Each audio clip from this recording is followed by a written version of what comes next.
پاکستان کا شمال مغربی صوبہ خیبر پختونخوا 74,521 مربع کلومیٹر رقبے پر پھیلا ہوا ہے اور 2 کروڑ 20 لاکھ افراد کی آبادی پر مشتمل ہے۔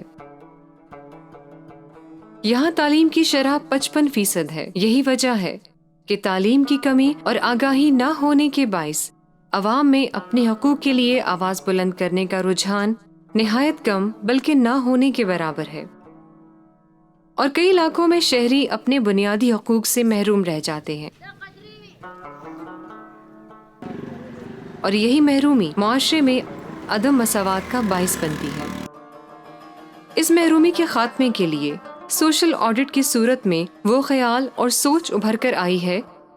جس کے ذریعے ایک عام شہری کو اپنے حقوق کے حصول کے لیے تیار کیا جا سکتا ہے، اور یہ کافی حد تک ممکن بھی ہے۔ خیبر پختونخوا کے ضلع مردان کے علاقوں منگا، کنڈری اور خزانہ ڈھیری میں سوشل آڈٹ پائلٹ پروجیکٹ کے تحت centre for governance and public accountability نے کئی تربیتی ورکشاپس منعقد کی، جہاں شرکاء نے آئین پاکستان اور اس کے خدوخال، ٹیکس، بجٹ سازی، انسانی حقوق اور سب سے بڑھ کر معلومات تک رسائی کے نئے قانون سے متعلق آگاہی حاصل کی۔ مردان کے رہائشیوں کو ترقیاتی کاموں میں شہریوں کے کردار اور ان کی ذمہ داریوں سے متعلق تربیت دی گئی، اور انہیں یہ بتایا گیا کہ کون سے ادارے وفاق اور صوبائی حکومتوں کے زیر سایہ آتے ہیں۔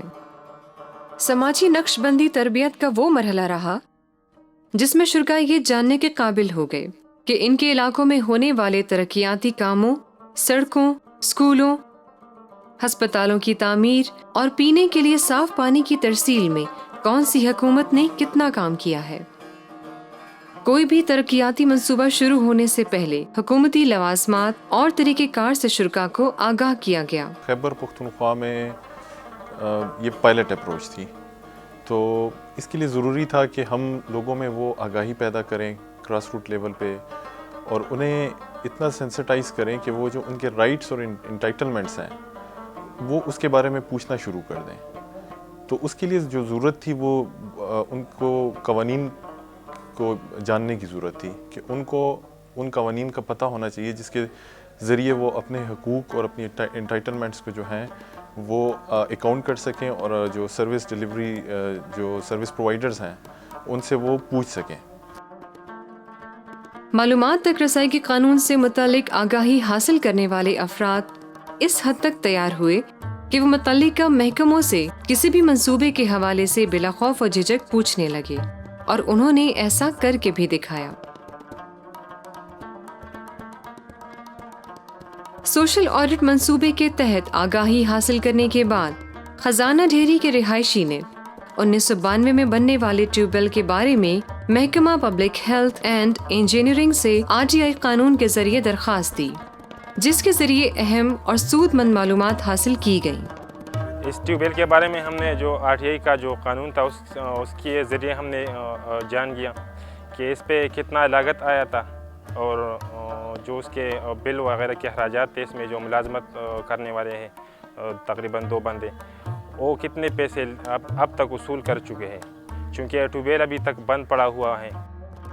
اسی طرح یہ سلسلہ صرف خزانہ ڈھیری تک محدود نہیں رہا، بلکہ منگا کے رہائشی نے بھی بند ٹیوب ویل کے حوالے سے متعدد درخواستیں جمع کی، جس کے بعد public health and engineering department کو فوری طور پر ان بند منصوبوں کی بحالی پر کام شروع کرنے پر مجبور کیا گیا۔ مجھے بتا دیا تھا کہ اس طریقے سے اس کو کر سکتے ہو، ایک سادہ کاغذ پہ ایک لیٹر لکھ کے ڈپارٹمنٹ سے جو بھی معلومات آپ نے حاصل کرنا ہو تو آپ کر سکتے ہیں۔ میں نے ان کو درخواست کی، میں نے کہا یہ ٹیوب ویل کے بارے میں مجھے یہ اس پہ جتنا خرچ آیا ہوا ہے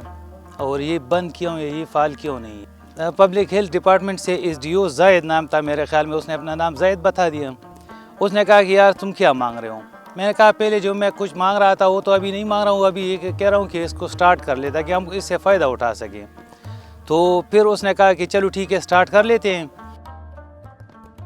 اور صرف یہی نہیں بلکہ تربیت حاصل کرنے کے بعد مردان کے رہائشی RTI قانون سے اس حد تک روشناس ہوئے کہ علاقے میں مسائل اجاگر کرنے کے لیے کھلی کچہری کا انعقاد بھی کیا،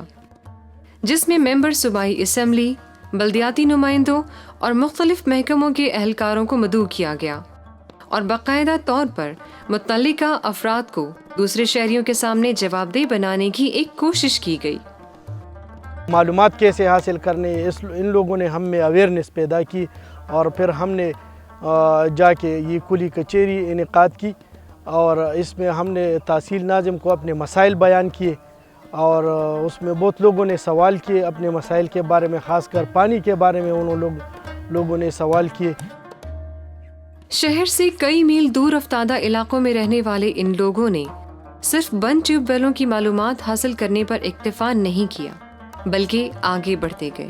اور علاقے میں گلی کوچوں کی تعمیر اور ان پر آنے والے اخراجات اور کھیتوں میں تعمیر کیے جانے والے ندی نالوں سے متعلق جاننے کے لیے بھی متعدد درخواستیں مختلف محکموں میں جمع کروائیں، اور اسی طرح یہ سلسلہ جاری ہے۔ ہمیں پتہ چلے کہ بھئی RTI کی وجہ سے ہم جا سکتے ہیں، محکمہ تعلیم سے پوچھ سکتے ہیں، ہم جو ہے نا اسپتال والوں سے، CNW والوں سے پوچھ سکتے ہیں، ہم انشاءاللہ سارا معلومات انہی وجہ سے کر سکتے ہیں۔ ہمارا جو کام میں نہیں بن رہے اس کی مدد سے ہم اپنے کام مکمل کریں گے انشاءاللہ۔ سوشل آڈٹ پائلٹ پروجیکٹ کے تحت صرف مرد ہی نہیں بلکہ خواتین کی بھی ایک بڑی تعداد نے معلومات تک رسائی کی قانون سے آگاہی حاصل کی، اور یہ خواتین اس قابل ہو گئیں کہ مختلف محکموں سے معلومات حاصل کرنے کے لیے متعدد درخواستیں جمع کیں۔ خواتین کے حقوق کے بارے میں معلومات حاصل کرنے کی RTI درخواستیں بھی شامل رہیں۔ زیادہ تر خواتین نے ہیلتھ پہ RTI فائل کی ہے، اس کے علاوہ PHED کو RTI فائل کیے، اس کے علاوہ فیمیل نے اپنی حقوق کے بارے میں مختلف ڈپارٹمنٹ کو RTI فائل کیے۔ سوشل آڈٹ کے ذریعے نہ صرف شہریوں کو ان کے حقوق سے آگاہ کیا جا سکتا ہے، بلکہ اس عمل کے ذریعے عوام اپنے منتخب نمائندوں اور حکومتی اداروں کو ان کی ذمہ داریوں پر جواب دہ بنا کر اپنی زندگیوں میں مثبت تبدیلی لا سکتے ہیں۔